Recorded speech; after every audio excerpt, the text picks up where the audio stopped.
It is my pleasure to introduce Jen McCray. Jen is one of those people that you just have to stand back and be like, wow, how is it okay for you to be that cool?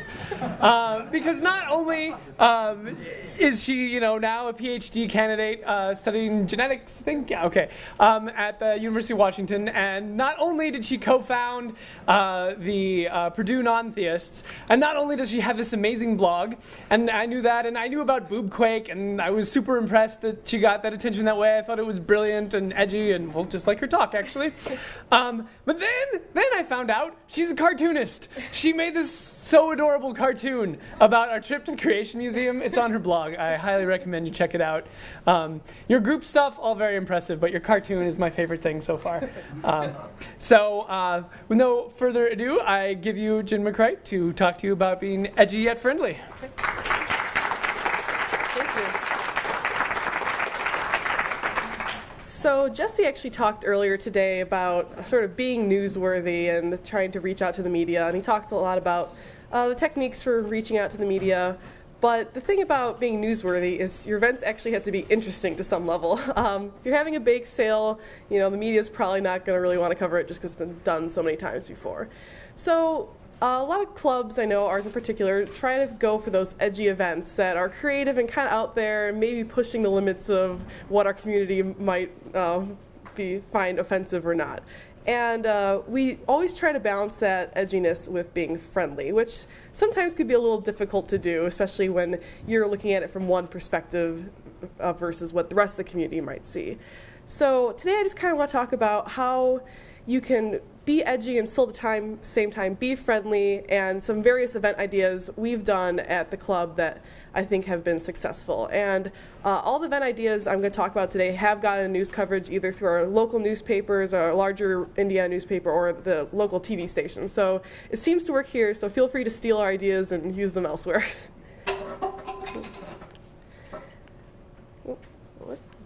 Okay.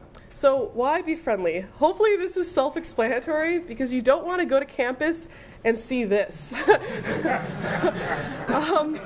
This is especially important if you're like Purdue and you're in a more conservative or religious area, and you really have to cherish your allies there. If you're going to all this effort to make friends with different religious groups or religious people in the community, you don't want to turn around and have an event where you come off as a complete jerk, because they're going to see you as maybe two-faced, or having your agenda to look like you're friends with them, but at the same time you're not respecting them at all. So it is good to be friendly to an extent. We'll get to that one. Is this working? Okay. But the thing about being edgy is that it's daringly innovative. You're not just being creative, but you're sort of pushing the boundary. So with that comes a certain level of risk. And the one thing I want to make clear is that you shouldn't be paralyzed by kindness.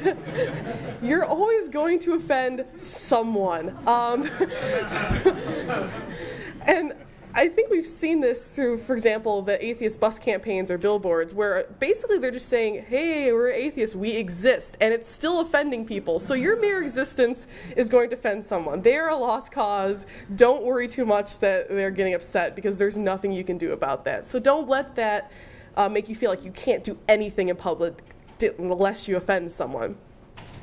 And just a particular example of this at our campus, we had a Hug an Atheist Day where we gave away free hugs, and we had little Hershey kisses attached to flyers advertising an upcoming event. We were debunking stereotypes about atheists, and most of the people loved the event. They were very happy. They thought it was cool, especially since we were kind of warming them up on a freezing day. Bad idea to do it outside.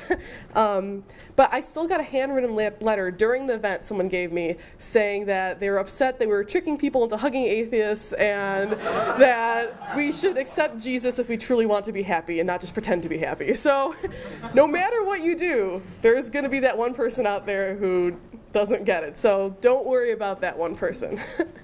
But I want to talk about more for the general public. What can you do to still be edgy but reduce the level of offense that you're going to cause in people? And I think one of the most important things you can do is to not offend for the sake of offending. I think we do a pretty good job of this, because I had a really hard time finding an example of an atheist group who does this. So I used the Westboro Baptist Church. These are your... well, I'll get to that. These are not your role models, okay? You don't want to just rile people up to get attention, because I think there is such thing as negative, not all press is good press. That you don't want this representing all atheists or non-theists, because when you do get news coverage, we are a minority, so you're not just representing your group, but you're representing all non-theists in America. They're going to sort of see you as the ambassadors. So don't just go out of your way to offend people. And it really doesn't accomplish anything. It just makes enemies, and you should really see offense as collateral damage, that people may get offended, but that's not your goal. And on the top of goals, you should really have a clear purpose. Why are you doing this event? It's not just to get media coverage. There should be some other reason other than attention. For example, this is an event we started doing 3 years ago called Fiction for Fiction, where you can trade in religious texts for a fiction novel. And when we do this, we make it really clear what we're saying. We have on the poster, it might be hard to read in the back, very large, question what you read. All of the books come with bookmarks saying, don't take anything for granted. Think critically about what you're reading. Just because it might have moral guidance or a good story doesn't mean it's necessarily true. And we're very, careful how we word it. And another thing that's important is that everyone who's working your events should know what that purpose is. Because even if you have lots of signs and stuff on your website, explain what it is, if you have a person sitting at your table who maybe was dozing off during your meetings explaining what you're doing, and someone goes and talks to them as a representative of your group, and they're going, yeah, we're having fiction for fiction because the Bible's stupid, and it's just like Harry Potter's better, and that's not what you want them to be saying. So you need to make sure all of your participants are on the same page and they know what your purpose is too. Another big thing is to consider the alternatives. So Fiction for Fiction was actually inspired by another event called Smut for Smut. This group, I believe, was in Texas. They traded in, you could trade in religious texts and they would give you porn. And some people might like this one better, but we figured Purdue, probably not the best place to be handing out porn on campus if you know anything about where we are in Indiana. But they might have the same message, that the Bible's not necessarily like the one true source of knowledge, and read other stuff, but it's really, what is it accomplishing if it's that offensive? It's so offensive that you're probably gonna make more enemies than if you just had a slightly tamer event that's still relatively controversial to be calling religious text fiction. So you can get ideas from other groups, but if it doesn't fit your demographic, you can tame it down. That's cool. Another example of this, for example, let's say the issue you have is you want to expose how Muslim extremists can sometimes respond with violence. So one example is Everybody Draw Muhammad Day, which I'll read what this says. This is from Hemant's blog. He had a little contest, have people draw cartoons. It says, "Self-Portrait Day was always one of young Muhammad's least favorite." And this not only does this crack me up, but I think it really represents what the day was about. It's not about attacking Muslims or saying they're horrible people or Islam is horrible. It's about expressing free speech in a lighthearted, non-threatening way. And it's really not supposed to be offensive. It's supposed to be about free speech and showing how they shouldn't be threatened for having free speech. On the flip side, there's this new event called International Burn a Quran Day, which is on September 11th. And this was actually started by a Christian church. Which one? I don't remember the name off the top of my head, but Florida, apparently. They might have the same goal and look at how Muslim extremists can be violent, so you should burn a Quran, but this is really not accomplishing anything. It's just meant to offend people, get in the news, and it's not friendly in any way. So even though Everybody Draw Muhammad Day did get a lot of negative press too, it was fairly even in the response. This is not going to work at all. So don't go this extreme. Another key thing is to emphasize your message. So if no one knows what your message is, it doesn't matter if you have one. For example, this group had a poster out on campus saying Jesus Christ had a homosexual relationship. And they actually did have a message behind it. They had, they were saying that there was a part of the Bible that didn't make it into the Bible. It was a story, and it implied that Christ had a homosexual relationship, and they were going to discuss this at a meeting. But they never said any of that to people on campus. They just had this sign, and you had to actually go talk to them to figure this out. And so it completely defeats the purpose of having this event, because people just see this sign and think, oh, you're just trying to rile people up, and you're just making enemies. You're not actually accomplish anything by being this controversial. You just see me like a jerk. So, you know, you may have a purpose, but if no one knows it, it doesn't really matter. And you should really repeat your purpose, even if you feel like you're beating a dead horse. For example, here is a debaptism event, which, have any of you actually done this on your campus? Yeah, bunch, cool. Which I actually like. I think it has a really good purpose. You know, don't indoctrinate children into religion. The original ceremony has just as much meaning as this one, aka non-supernaturally. I think it's a really great event. But sometimes the media, when they're talking to people, they might not get the message, and they think we're just going, lulz religion, haha. And I know Fox News recently had a piece on Edwin Kagan's debaptism stuff, and they sort of spun it that way, which I don't know if you can ever repeat your message enough for Fox News not to spin it, but and ABC, well, the Nightline, but they reported on it afterwards, yeah. But if you repeat it enough times, hopefully it's harder for them to quote mine you or take you out of context or get you off topic when you're speaking. If you just repeat that message over and over, stay on topic. Another thing to do to actually spread your message is not just to tell people, but to let them experience it. You have to engage your audience. So for example, this is what we did for Blasphemy Day last year on September 30th. We could have gone out and drawn our own blasphemous images, put them around campus, you know, draw Muhammad, I guess. But instead, we opted to just put 12 blank posters on the side of a building on campus, invite anyone to draw or write whatever they wanted them to express free speech. And if they wanted to blaspheme against a certain religion, they could. If they wanted to say Jesus is awesome, we let them do that too. And we had about equal messages on both sides. And it went really well. We got lots of positive press. People were so excited to get up and write whatever they could on the board for everyone to see. And I know my friend Mark was saying that when he was helping work the event, that there was a girl who came up and she's like, I can write anything? And she wrote a really dirty word, which I won't repeat since it's going on YouTube. And she was so excited because it seemed like the first time she was actually just able to do that in public. And to us, that's what Blasphemy Day was about, you know, free speech and encouraging everyone to do it, not just for us to go and say whatever we want to say. So by encouraging everyone else to participate, they helped relate to our cause.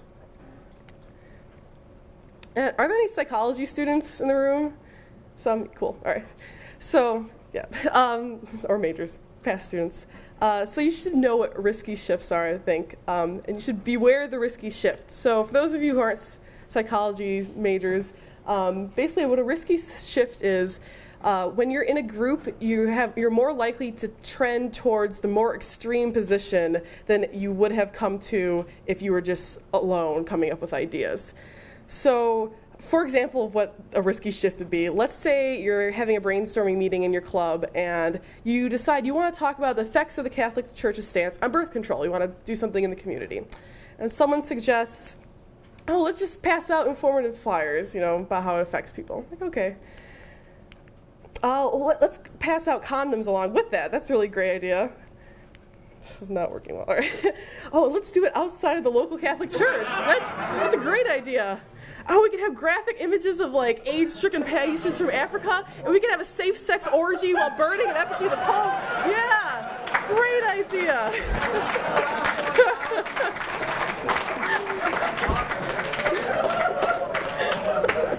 We're all laughing. We're like, yeah, that's a great idea. All right, remember when I said you can steal ideas? Don't steal this one, please.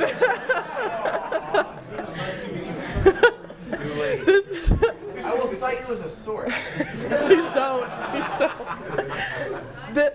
this is an example of where, as an officer, you are the moderator. You have to go, okay, how about we backtrack towards that condom idea? That was just edgy enough, I think, or maybe outside the church. But you don't want to get farther than that. So if your groups are anything like mine, this happens a lot. Maybe not towards the effigy. It usually ends in orgies in our group, but orgy discussions. Discussions of orgies, I should say. Anyway, so you have to make sure people don't go extreme, because if someone isn't there acting as a moderator, you might get an atheist group who's doing something crazy like this, and you're just like, this seemed good at the time, but in retrospect, not a good idea. Kind of on that topic, it's really effective to use humor too when you're doing stuff.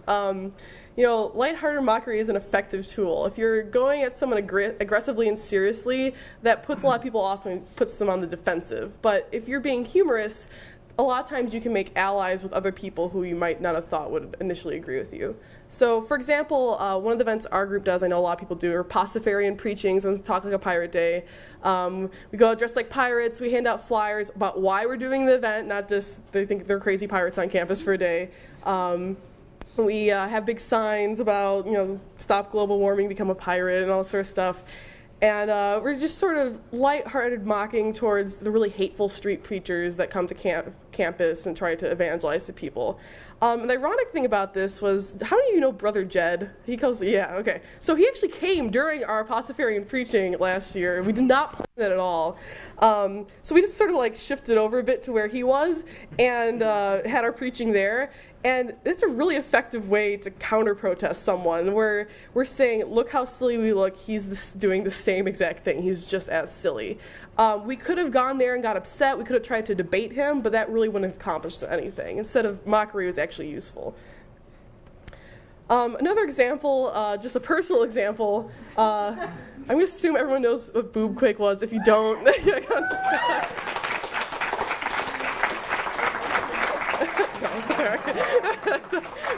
it's not worth standing for.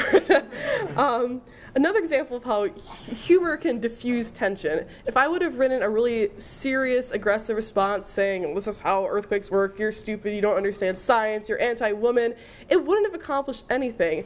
But instead, by using sort of a joking approach, I got emails from Iranians and Muslims and women and all sorts of different Christians saying they love the idea, they love being skeptical with humor instead of being cranky about it. So just another way that humor is helpful.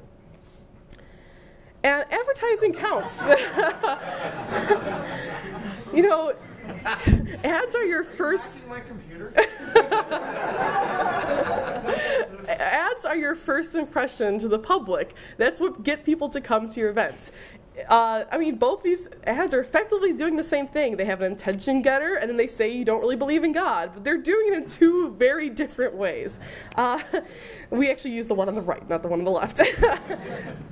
And, you know, it doesn't matter how nice or friendly your actual event is going to be, but if your advertisement makes you seem like a jerk, no one's going to want to come to it. So these tips extend towards everything.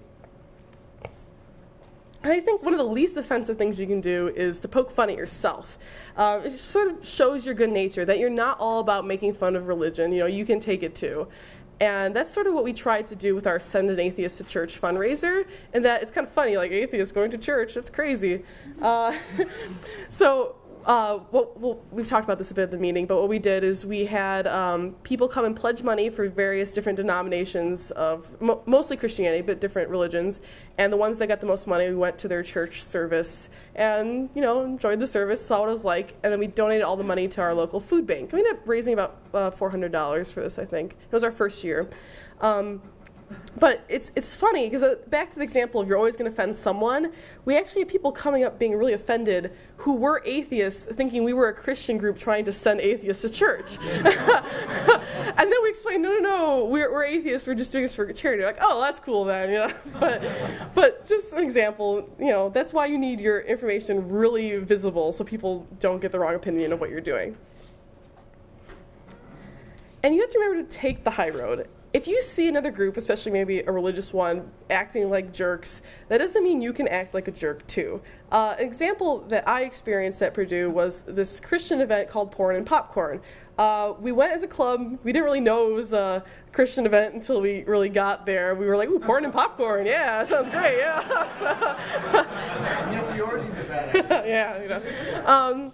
And amongst many ridiculous things that were said there, two were particularly hurtful to the atheists. They're talking about dating, and they talk about dating non-believers. And a couple of these quotes: to connect with an unbeliever is to connect with the devil. If he can't be faithful to God, he can't be faithful to you. So a lot of us were really upset about this, saying that, you know, we're all horrible in relationships, we're cheaters, basically what this is implying. We could have gone ahead at an event and spread rumors about Christians, but what would that accomplish? So instead, a lot of us went and wrote letters to the editors to our local newspaper, debunked what they were saying we didn't appreciate this. We didn't appreciate that our student union was funding this event that said these hateful things, and we had a really positive response because of that, instead of being jerks back to them. And not everything has to be edgy. That's what this talk is about, just because it is good to be newsworthy and get more members and get the attention. But at the same time, if you're just about getting attention, I think people take the goals of your group less seriously. So it's good to go out and volunteer. It's good to just, you know, hang out with your members and build community, which I think is one of the most important things. And so you should balance the edgy events with tame ones, and I think that they make the edgy events worth a lot more. And I just want to thank everyone for letting me talk today, and hopefully I gave you some good event ideas too.